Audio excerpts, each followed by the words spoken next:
Hello and welcome to video number 3, where I recommend 3 board games or card games or dice games that fit a certain criteria.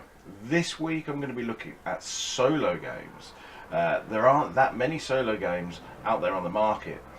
Some games, and particularly a couple of these, market themselves as games that you can use for a multitude of players, but they also have the facility to play the games on their own as well, so they can be played solo. One of these games is actually specifically a solo game that can't be played with more people. That is a lot rarer. I always find it interesting, the concept of actually selling a game where it is specifically just for a solo person. But they can be so much fun as well, because these particular type of games, if you don't have anybody around at all to actually play with, I know that sounds quite sad and lonely, these are perfect for that sort of thing, where you can just get a game out. I mean, Solitaire. Solitaire is a very popular game for people to play, a little card game thing, just for something to do. Maybe sitting in a caravan, passing the time, that sort of thing, when nobody else wants to play. Or games that you just can't be bothered to describe the instructions to, the game rules. So we're going to start off with The Game. Very, very basic name for a game. It's just The Game. This is a card game, and it can be played from 1 to 5 people. It takes about 20 minutes to play. You see the little symbol there in the bottom left hand corner. 2015, the Spiel des Jahres Award. So yeah, it has won awards, this game as well. I have played this game with more than one person, as in more than myself. But I think this game works out a lot better just played on its own. You start out with 2 cards, one that says 100 and then has a down arrow to number 2. There is also one in the pack as well that has a 1 and then has an up arrow to number 99. You start with those 2 cards placed on the table like so, and then the other 2 just slightly above that as well. And the idea is to take a hand, and you need to try and get rid of as many cards as you possibly can by the end of the game. The only way that you can get rid of them is that next to the up arrows going from 1 to 99, you can only place cards that go ascending, and on the cards that say 100 down to 2, you can only place cards in a descending order. So you can't put, say, for example, next to the 1 you could put like an 8, and then on top of that you could put a 12, but you wouldn't be able to go backwards. So the idea is to try and get rid of as many low cards as you possibly can and work your way up. But obviously as well, if you don't get rid of the slightly lower cards, later on your 100 down to 2 cards, you could put those cards you couldn't get rid of earlier as well. So it's a mind-boggling game. It's very, very, very, very difficult to complete, but you will also find that you just get slightly closer and slightly closer to finishing every single time you play it. So it's a great game for coming back to and just trying to improve your scores, and that's what makes a good solo game, in my opinion. This particular game, not expensive at all. It's about £10. You can pick this game up in most places now. They did win awards for this game as well. There is another very similar game as well called The Mind, which I've not had a chance to play yet, but I believe from what I've heard as well, The Mind is a very similar game to this, if not supposedly better. I don't know. So that's my first game, and that is called The Game. The Game. On to game number 2. This has a more complicated name than The Game. This is SHAHRAZAD.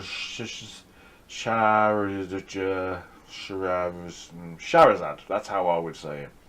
Now, just to point out as well, this is made by, you can see there, Osprey Games.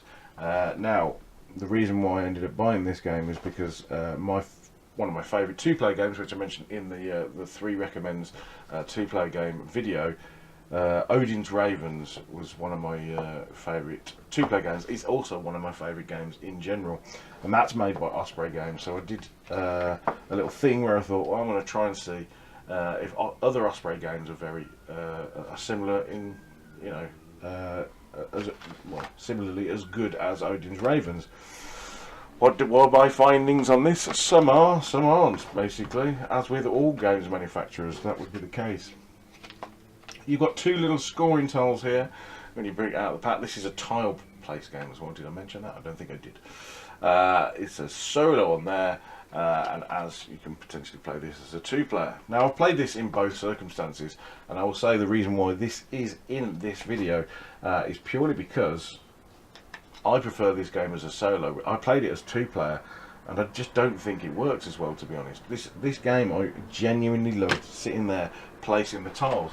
Now, in particular, this is going to be quite a difficult video for me to be able to describe and show you exactly how it works. But I also, at the same time, get to show you these wonderful tiles that come with this game.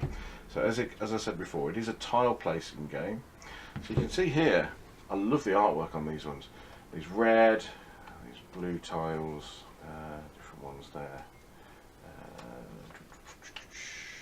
20, and you'll notice they've got little numbers in the top corners as well. Where have we got? We've got other colours and stuff as well. So we've got yellow. This is the Hanged Man on those ones. And also we've got yes, the Hermit as well. So various other colours and such as well. Drop on the floor. Probably cut that out. So yeah.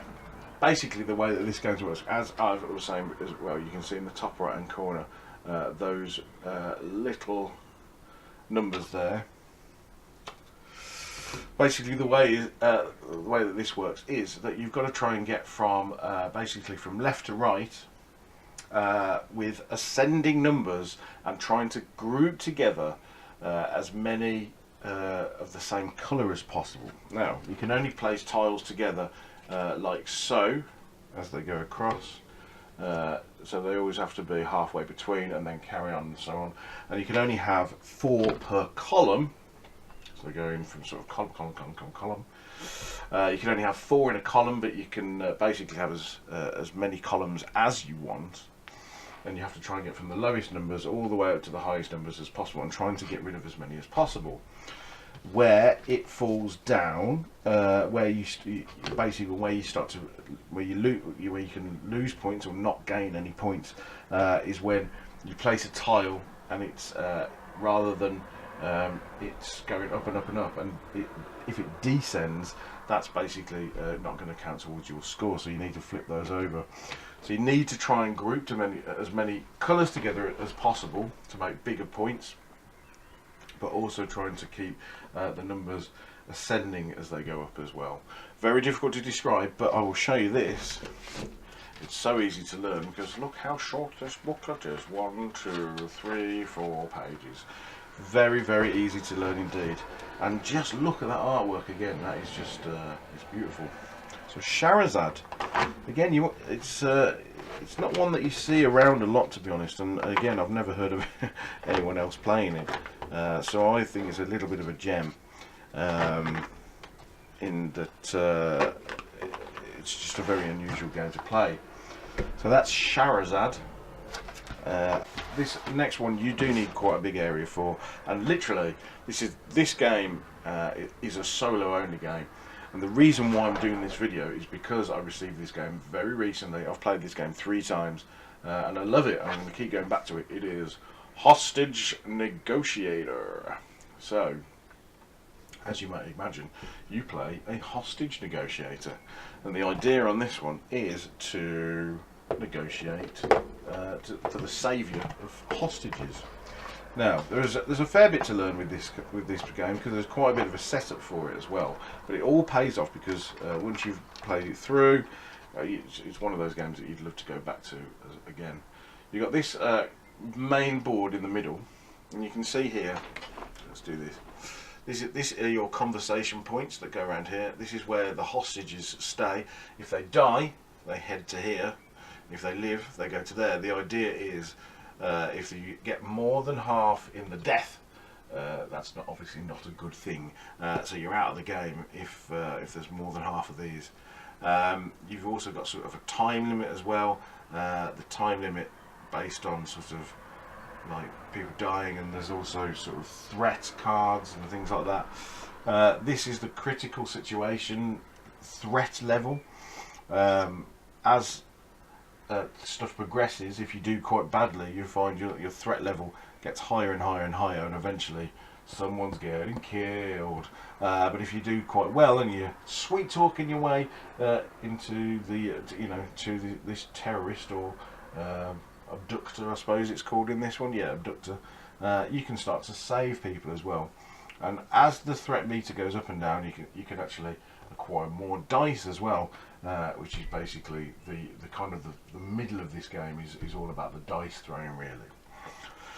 The idea with the dice, let's have a look. You see on there, some of them have got little card symbols on them, some of them have got little shields on. The shields are the things that you want to roll. When you roll shields, things happen. So you can see on the cards here as well, this is a "What are your demands" card. So with this one, you'll see that if you roll 2 shields, you can reveal a demand, and you can get +2 conversation points. If you roll 1 shield, you can either reveal a demand or you get +1 conversation point. But if you don't roll any shields whatsoever, the threat level goes up +1, so it goes towards, starts heading towards like killing people. There are other cards as well, which is like a bold lie and just a few more minutes, and all of them have sort of different actions, and basically you have to decide which conversations you want to play and then roll to see whether those particular conversations had an impact, and yeah, basically how successful you were as a negotiator. The abductor can make sort of demands, so there, at certain points it demands a helicopter. So yeah, at that particular point, you can decide whether you give that to him, but that means that the guy could escape, but you might have a plan where you think he's going to escape, and then you swoop in at the last minute and sort of take him on. The great thing about this game is there are different abductors, so you can either choose an abductor specifically, or you could choose one at random. And those particular abductors, they've all got sort of different levels of difficulty because they've got different backstories. I've noticed now, and this is what brought this game particularly to my attention, was there are different expansions now for this game as well, such as Career and Crime Wave, that all add in different things to this game. So if you do enjoy it, and you kind of think, oh, this is a bit limited because you've only got, say, like 3 abductors that come with this particular box, there are expansions where you can buy new abductors to make a different experience for the game, and then there's also expansions that can make different sort of different situations for the game as well. So it's worth picking up. I think this is about between £20 and £25. I think this one was, I'm pretty sure it was about 20 actually, thinking about it. It only takes about 15 to 30 minutes to play.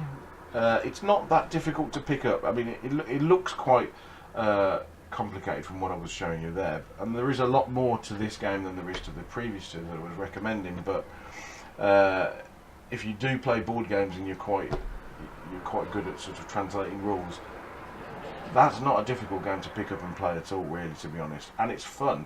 It really does feel like you're on edge and trying to negotiate more hostages and things like that. I've not beat it yet. Again, in fact, SHAHRAZAD's the only one that I've actually done any decent amount of play on, to be honest. Hostage Negotiator, I've played it 3 times, and it will keep me coming back because I do want to beat it. I'm still trying to beat the first abductor, which is what the rules recommend as a way of learning your way through the game. So I'm doing rubbish, to be honest. I need better tactics, and I think I've got a few ideas what might work as well, so I'll give that a go.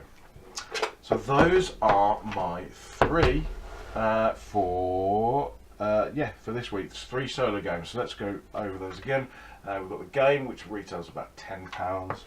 SHAHRAZAD, which I think is about 15, maybe 15 to 20. And then, like I said, the last one we just looked at, Hostage Negotiator, which is about £20 or maybe just slightly over. those are my recommendations. If you think there's any games that I'm particularly missing, or there's some niche games that you may have found, then please let me know in the comment section below. I'd love to take a look at those as well. And also, if there's any particular games or any particular recommendations that you want for different styles of games, then please, obviously, give me drop some comments in the below as well. Don't forget to subscribe. Make sure you subscribe, and then tune in next time for my next video. Thanks very much. Cheers.